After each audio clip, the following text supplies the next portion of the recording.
صباح الخير. عناوين اليوم: تسلا تطلق روبوت بشري، والكشف عن سبب انضمام أنجلينا جولي لإنستغرام، ونتفليكس تطلق ميزة صوتية جديدة. يا أهلا وسهلا فيكم ببرنامجكم صباحكم مع سماشي. معي أنا هالة بسام، ومعنا بخلف الكواليس علي.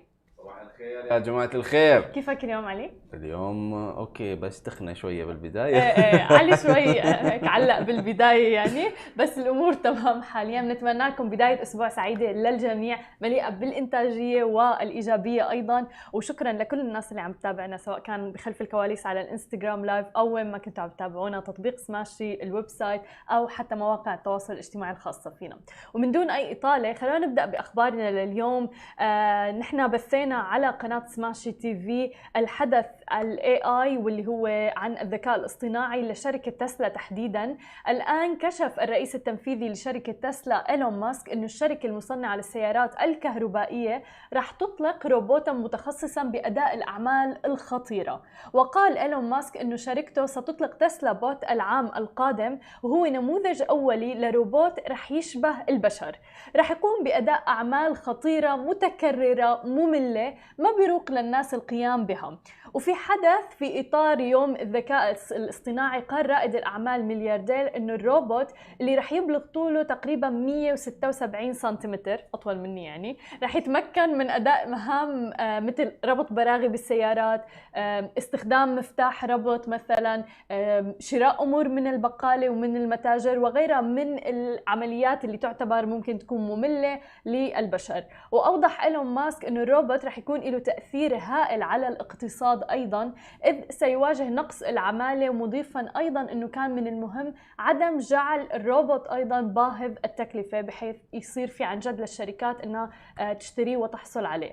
وتساءل البعض عما إذا كان إيلون ماسك الذي كثيراً ما يروج للتقدم التكنولوجي في الفعاليات والمعارض قبل أن يقلص خططه لاحقاً. ومثل ما شفنا هذا الموضوع بالعديد من الأمور اللي طرحها إيلون ماسك، هل رح يكون فعلاً قادر على تحقيق أهدافه الخاصة بالروبوت؟ وتحديداً أنه هو حدد أنه بالعام القادم رح يتم إطلاق هذا الروبوت البشري. طبعاً نحن رح نواكبكم بآخر المستجدات أول بأول، بس خبرونا شو رأيكم بموضوع أنه عن جد يكون في روبوت بشري أنتم قادرين أنكم تحصلوا عليه وتشتروه، سواء كان شركة أو للأفراد، ويقوم بالمهام المملة بالنيابة عنكم. علي شو رأيك؟ انا والله احس يعني احنا بنتقدم في هالمجال، مجال الاي اي، الارتفيشال انتليجنس، ما اعرف العربي. الذكاء الاصطناعي. عيب عيب. المهم ان يعني اذا نتقدم في هالمجال، يعني من ناحيه الطب، من ناحيه انترتينمنت، يعني من جيمنج والسوالف، يعني العالم الافتراضي كله لعب دور وتغيرت كثير امور. صحيح بالضبط. الاي اي جدا مهم. الاوادم لازم يستوعبون ان الارتفيشال انتليجنس هو المستقبل. هل تتوقع انه نحن بعيدين عن تحقيق هاي الامور؟ يعني هل تتوقع وجود عن جد روبوت بشري نحن كثير بعيدين عن تحقيق هذا الموضوع؟ لا بالعكس. يعني صار الحين احنا صايرين مثل النايتروس، يعني على السريع، يعني صح. التطور والتقدم عم بيكون بسرعه. طب علي بدي اسالك سؤال وبصدق، لما بتسمع عن روبوت بشري بده يقوم بمهام وغيرها، هل بيشكل لك نوع من التهديد او الثريت الموضوع؟ هل ممكن يجي ياخذ وظيفتك ويطلع فينا لايف مثلا؟ ابدا لا. يعني اذا روبوت بيسوي شغلي في مجال ثاني، الانسان لا. يعني احنا نتقدم مع التكنولوجيا تماما. عرفتي؟ تماما. فاذا في روبوت بيكون محل، يعني مثلا يضبط الكاميرات مثلا، او يعني مثلا في الحين روبوت اوتوماتيك في الكمبيوتر، في برنامج ارتفيشال انتليجنس، كاميرا ورك، يعني يمين يسار زوم. فمن هالناحيه يعني فيديوغرافر مو موجود، عرفتي؟ فاحنا يعني كناس لازم نتقدم طبعاً. نسوي شيء ثاني. يعني مثلا اذا الاي اي يسوي هاللون او بالضبط، اللي هو انه فعلا انه انت تطور من مهامك لحتى يعني تتقدم مع تقدم الامور التكنولوجيه الجديده او الذكاء الاصطناعي وغيرها. لانه في كثير فعلا ديبيت ونقاش وجدل حول هذا الموضوع، انه هل الروبوتات رح تاخذ وظائفنا مثلا ام لا. ونقطه ذكرها كثير حلوه علي، اللي هو انه موضوع انه نحن بنتقدم مع تطور التكنولوجيا، مو بنرجع مثلا لورا او بنضلنا متمسكين بالامور اللي احنا عم نعملها منذ سنوات. خلينا ننتقل لثاني خبر معنا لليوم ونحكي عن مواقع التواصل الاجتماعي ومدى تاثيرها الكبير تحديدا بالفترات الاخيره. انضمت الممثله أنجلينا جولي الى مواقع التواصل الاجتماعي بعد ما انشأت حساب على الانستغرام. وجاء تواجد أنجلينا جولي عبر مواقع التواصل الاجتماعي من اجل قضيه انسانيه، وهي مساندة الشعب الأفغاني. وكانت هي أول صورة وبوست بتنشره أنجلينا جولي، اللي هي كانت عبارة عن رسالة من فتاة أفغانية عم تحكي فيها إنها خائفة من الذهاب إلى المدرسة في ظل الأوضاع اللي عم بتمر فيها البلاد. ولأنها لا تستطيع نشر رسالتها عبر مواقع التواصل الاجتماعي، قررت أنجلينا جولي إنه يكون حسابها منبر لكل حدا بيحتاج إيصال صوته. وعلى الرغم من أنه أنجلينا جولي لم تنشر أي صور لها أو حتى لأسرتها، ولكن فعلا امبارح بأقل من 24 ساعة وصل عدد متابعيها إلى أكثر من 5 مليون متابع، وأتوقع الآن تحديدا هي 6.7 مليون متابع تقريبا. فيما حصدت الرسالة اللي نشرتها أكثر من مليون إعجاب. وتتابع أنجلينا جولي فقط 3 حسابات، هي الجمعية الوطنية للنهوض بالملونين، أيضا منظمة أطباء بلا حدود، وأيضا المفوضية السامية للأمم المتحدة لشؤون اللاجئين. وتاني بوست نشرته أيضا عن أرقام اللاجئين حول العالم، ذكرت فيها أنه رقم 1 بيجي السوريين اللاجئين، أكثر من 6 مليون لاجئ حول العالم، أيضا في من السودان وغيرها من الدول الأخرى. عم نشوف مواقع التواصل الاجتماعي بات إلى أثر كبير جدا بالفترة الأخيرة، وعن جد يعني بنتمنى من كل شخص عنده صدى لصوته مثل أنجلينا جولي، مثل فعلا يعني هذا هو التأثير بحد ذاته، إنه فعلا يستخدموا المنبر تبعهم ليكون له تأثير إيجابي، دعم قضية معينة ودعم حقوق الإنسان يعني قبل أي شيء ثاني. آخر خبر معنا لليوم عن عالم التكنولوجيا، وبدنا نحكي عن نتفليكس اللي دائما بتطلق ميزات جديدة، وتحديدا أيضا بالفترة الأخيرة في ظل المنافسة الكبيرة بين شبكات البث. بدأت شبكة نتفليكس الآن العمل على دعم تطبيقها على أجهزة آبل بخاصية الصوت الثلاثي الأبعاد أو الصوت المحيطي. رح تكون الميزة متاحة للمستخدمين على أجهزة آيفون وآيباد أيضا ضمن الإصدارين الحديثين 14 iOS 14، وكمان الأحدث رح يكون فيه هذه الميزة. للاستفادة من هذه الميزة الصوتية رح يكون على المستخدمين استعمال سماعات أذن آبل لاسلكي الإيربودز برو أو حتى الماكس، حيث أنها ستدعمان الخاصية الصوت اللي هو مثل الصوت المحيطي رح يكون أو سبيشال أوديو. كما رح يتوجب على المستخدم أنه يدعم جهازه سواء كان آيفون أو آيباد أو أي إصدار للنظام بعد iOS 14 لدعم هذه الخاصية. رح تساعد هذه الخاصية الصوت المميزة من آبل على المستخدمين شعور وكأنهم داخل غرفة أو مكان بيأتي الصوت من كل جانب، ليشعر أنه في داخل مكان الحدث فعلا. لذلك رح يوفر دعم تطبيق نتفليكس لها إضافة مهمة لمشاهدي الخدمة، خاصة وأنه خدمات مثل ما ذكرنا ديزني بلس HBO قدمت بالفعل هذا النوع من الدعم. عم نشوف منافسة كبيرة في خدمات البث، وهذا كله هي المنافسة لصالح يعني دائما بنقول المستخدمين، لذلك دائما بيطوروا من الميزات الخاصة فيهم لا يكونوا الأفضل ويتم استخدامهم بشكل أكبر. بعد الفاصل مثل ما وعدناكم مقابلة جديدة، مقابلتنا لليوم مع المؤسس والمدير التنفيذي لشركة وركر أبس للمدفوعات برافين رح يكون معنا. خليكم معنا ولا تروحوا لبعيد.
and رجعنا لكم من جديد ومعنا ضيفنا بالاستديو برافين المؤسس والمدير التنفيذي لشركة Worker Apps للمدفوعات. Praveen, welcome to the show. I have to do the intro in Arabic. Just Thank you, Hala. Thank you for having me here. Thank you for being with us. At the beginning, we would like to hear more about Worker Apps. What do you guys do, and especially that it's into the online payment industry? See, let me give you a brief background about myself. I've been in the payment industry for almost about 2 decades, starting in 1999, going right up to today. Yeah. And my journey started, and I've been a serial entrepreneur all this 20 years. My first project was Instant Cash. Instant Cash was a company or a product where you could transfer money back home. The need was not there, but there was a big vacuum in the market as far as online payments were concerned, because most of the transactions used to happen through the remote access or leased lines. What we did is we basically went back and disrupted the market and put the money transfer on the World Wide Web. So we were the first one, I was the first one to come on the World Wide Web for money transfer. Was it too early to do it? Honestly, I thought it was early. The people around me thought it was early, but I think it was the right time. Of course, the dot-com boom had already started, and the bubble was becoming bigger and bigger. But fortunately, when we launched money transfer on the World Wide Web,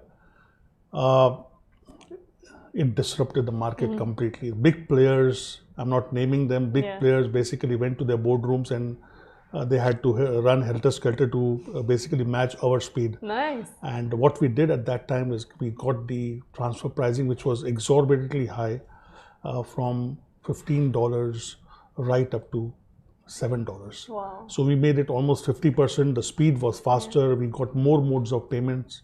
And that's how my journey started in the online money transfer space. And educating people and companies about the need for online payments and everything is something else as well. I think initially, this particular market was more of a blue-collar market, and you had workers. 80% of the population was workers. But these are the same workers who operate very sophisticated and big machines. Yeah. So it was only a matter of educating them for the first time, and once they got a hang of it, and they saved money, it was faster and more secured. They basically... You showed the need for... The need was always there. Yeah. I showed the way. Yeah. Amazing. What about Worker Apps now? Worker Apps actually was, again, there was a need in the market. Worker Apps is, again, a money transfer company, but more than money transfer, it is also in the bill payment space. It's also in other payments, the last mile payments. And Worker Apps is, again, as I said, it's a need of the market. Starting Worker Apps, basically, I didn't want to again get into the same space and do the same Me Too product and get lost in the such a huge market, very competitive market. So what we did is we found out whether there is a need for the product. Second, whether we can be disruptive again. And third is that whether we can have a mass around it, a huge mass and the biggest reason for doing Worker Apps was still money transfer costs are high. So for a transfer to Africa, it costs you sometimes 6 to 7% of the transfer amount. Also, there is a huge vacuum in the corporate payments. So corporate payments today is also very costly. Ultimately you end up spending $80 to $100 on a particular transactions. Again, we basically found the need, and we did both corporate payments and personal payment. That's how Worker Apps was born. And today we have been able to gather traction and also get the pricing again to 50% of the present amount. What about the trust? How do your clients gain trust about, especially when it's payment and money? I think very important in any new product are the people behind it. True. So if somebody who has launched this product is a known personality in the industry. I think 50% to 60% of the trust comes from the people behind the product. And your background, your history, your flawless banking and flawless payments history. So that's how the trust comes. Second is on the technology side. So we are on speed with the technology. We have the latest technology. We have. Is it in-house? It's in-house. It's all in-house. It's all customized. It's all made. It's basically a process or a work in progress for 20 years now. Wow. So it's been a journey where we have tried to fix every issue, fix every loophole in the space. What's the biggest challenge you faced, especially in worker apps? See, I'll tell you what. I'll just give you a comparison of what was simple those days. In my previous two products. You had more physical sales. You had more people used to travel to countries and tie up banks and tie up customers and get the business. Today, it's become a virtual world. True. So I think the most important and the most difficult space that any company, any new startup faces is that they have a product, they have a good product, they have a disruptive product, but how to take it to the audience. That's becoming more and more challenging.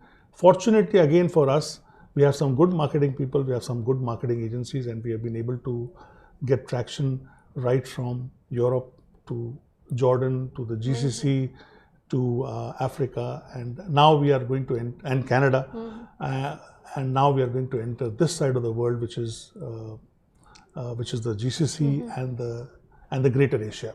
That's amazing. How was COVID with you guys?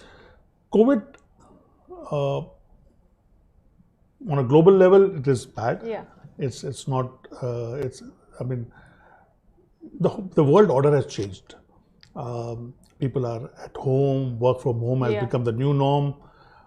But businesses like us have blossomed in this. Exactly. That's why I'm like, because COVID should have absolutely. So because people who are here for a living need to transfer money. Anywhere in the world. And fortunately for us, we are in the right space.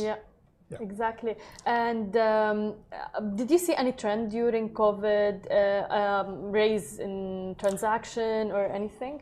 So that's what I was saying. So for us, we have blossomed. Our month on month. So because our base is small now, we are a new company. We are a new startup. But the growth has been 300% month on month. Wow. So we are growing at a very fast pace. We are entering new markets. We are getting new licensing. We already have offices in Canada, in Hong Kong, in India, in USA, in UK, and very soon we'll have in Australia and the Middle East. Amazing. And also, like for a startup like that, you said that the fees are 50% less, right? We have tried to do it. So how did you do that? Again, it's basically the knowledge of the industry. So, I mean, let's say, for example, you buy a mobile phone. Now, if you buy it from Virgin Store or from some big name, definitely there'll be a little higher margin that will keep. But if you know where to buy from and how much to buy from and what time to buy it, that's where you get the pricing. So foreign exchange or currencies are the same. So you need to know exactly what time you need to buy, how much you need to buy, and we are working on volumes. So because of the volumes, we are able to get the pricing down. Amazing. Also, what about like you're seeing a lot of traction in the last couple of months, let's say, and during COVID. But how do you see the payment industry, online payment in particular, in the future? I think online payment industry is growing at a very fast pace. I think it's with more, artificial intelligence and machine learning and all these Internet of Things and all these things coming into our market, blockchain, cryptocurrency. Online payments is definitely on an upward curve. New players are going to come. New ways of doing business will definitely come. For example, in some places most of the places we have the mobile app, which basically works for a transfer. We have the web portal, but we have also put kiosks, unmanned kiosks, so a person can go to a shopping mall and do a transfer. It's not here; it's in Saudi already. So that's amazing. So it's evolving. Exactly. So it's not only the mode of payments; it's the channel of payments also, which is growing. Exactly. And the way you do business. How important are partnerships for you guys? Very important. Very important. And it's like any other relationship. So it's a relationship between wife and husband. It's as important as so you need to live healthily, properly, and that's how your business will grow. Exactly. Without relationships and without partnerships, the business is not going to grow. 100%. Do you think you will ever enter the crypto market? See, I'll tell you what. Crypto is definitely going to become an order of the day in the near future, or rather in the next, let's say, 3 to 5 years. It all depends on the regulatory authorities, on the banks, on the central banks of the country. As soon as they adopt cryptocurrency or they launch their own currency globally, only then you'll see cryptocurrency being changed for the normal currency. Because today you have the fiat currency, which is the normal currency. But if suppose somebody tells you, okay, keep crypto and give me fiat, you are not ready still. But when your central bank or when the regulatory authority in your country says that, okay, no problem, you can take the cryptocurrency, it is legal, it is good, and there is an organized market, only then I think the cryptocurrency will become the real currency. Interesting. For sure. A lot of people are excited about this space. Absolutely. Very interesting point. And for worker apps, there are also competition and high competition in the region. So how do you guys deal with that? Today we are fighting with ourselves. So as I said, we are on an upward curve with 300% growth month on month.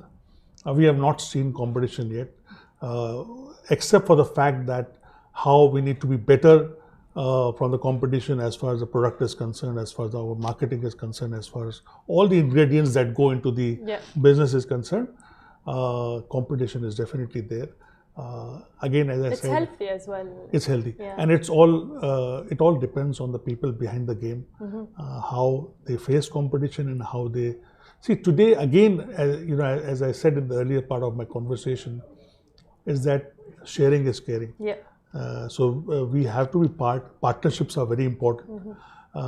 Competition is there, but most of the competitors, we make them complementary. That's what rather than competing with them. That's amazing. I've been seeing that in the startup industry a lot. Like, instead of being a competitor, they become complementary to each other. Exactly, and that's really interesting to see in the past period of time. Tell us more about your future plans in worker apps.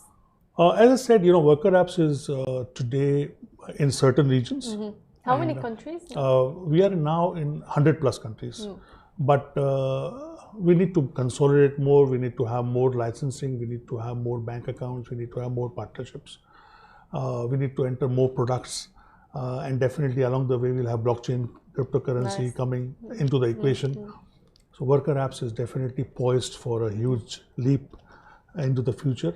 We are already growing month on month, and we see ourselves, if I'm not being too pompous about myself, I see myself in the top 10 companies in the world in the payment space. Nice. Best of luck for you guys, and thank you so much. Thank you so much, Hala, and thank you for having me here, and all the best to you. Thank you so much. We had with us Praveen, CEO and founder of Worker Apps. أنا بشوفكم بكرة بنفس الموعد. نهاركم سعيد جميعا. باي.